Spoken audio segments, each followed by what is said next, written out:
Okay, I'm bringing my puppy Miley home in a week, and so I wanted to show y'all an example of what a least inhibitive, functionally effective management strategy through an enrichment lens could look like. And it probably looks pretty silly. um, and I'll explain why I made the decision I made about how I am using chicken wire in my office and why I'm only partially walling off some areas with chicken wire and not the rest of it. But first, let's look at the plants. So the first thing I did was trim all of the plants that had grown long enough that they were touching the floor. The inch plants, the leaves only live about a year, so several of them were dead or had already died and just was bare stem. So it was very easy for me to just take them all out, cut off the naked stems, and replant the healthy stems back in the boots with fresh soil. But also, the rest of the vining plants, I just moved them. I used a little, this little hook to raise this little pothos that I rescued. Is not doing very well. I didn't think it was going to live, and it has lived, gosh, like 6 months so far, but you can see it's still sad. But the Monstera had already, that 90-degree bend in the stem is not me. That was Monstera doing its thing. And all I did was just pick the vine up and loop it over the desk, whereas before it had just been running underneath the desk.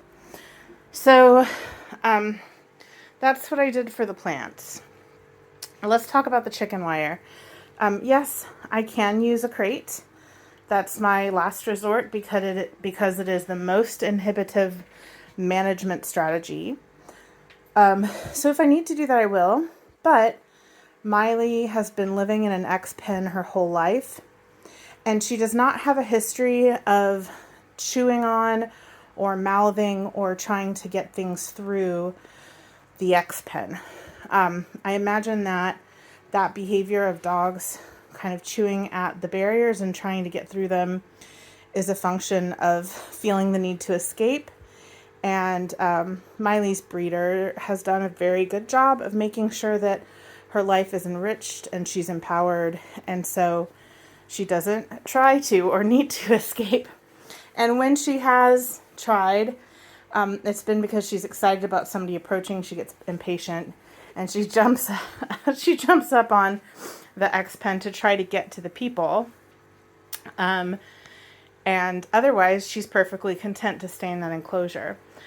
So I chose not to use an X pen because, first of all, way more expensive than chicken wire. And we'll see if the chicken wire is enough. But secondly, she's already almost big and strong enough to jump over the X pen. So I didn't want to invest that much money in something that may not actually contain her for very much longer. So because I'm using this not as a containment measure, but just a polite cue to leave my stuff alone, I think it's going to be successful with her because she's already used to boundaries, and she doesn't challenge those boundaries unless, like I said, she's trying to get to somebody. But I haven't seen her do any of that when she's trying just to like get at something. If she has a very enriched enclosure, which she always does, she doesn't need to try to get through the barriers to enrich herself. So that's the plan for in here. We're going to have lots of things for Miley to do. Her needs will be met in the office, and the office will serve as her crate for the first little bit. The other reason I can do this, the other reason I can get away with this, is because I have the luxury of working from home.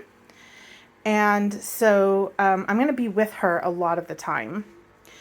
And when I leave, The other luxury I have is living in a state where the weather permits me to take my dog with me in the car without it being life-threatening to the dog. So for a while, I can just have her with me, and I can fold in periods of absence, starting with really, really short sessions, and then gradually expanding the amount of time that she can be by herself. So this is my strategy for now. Obviously, if I see that she is trying to get through this barrier, I'll adjust, I'll adapt, right? But that's what trial and eval is for. For now, I think this meets all of our needs in the best way and least inhibitive way possible. So we have yet to find out if this is a functionally effective management strategy, but I suspect it is for all the reasons I discussed. And we'll adapt as needed once we assess whether or not this, in fact, is a good management strategy for Miley and for me in our environment and with our life and our reality and our needs.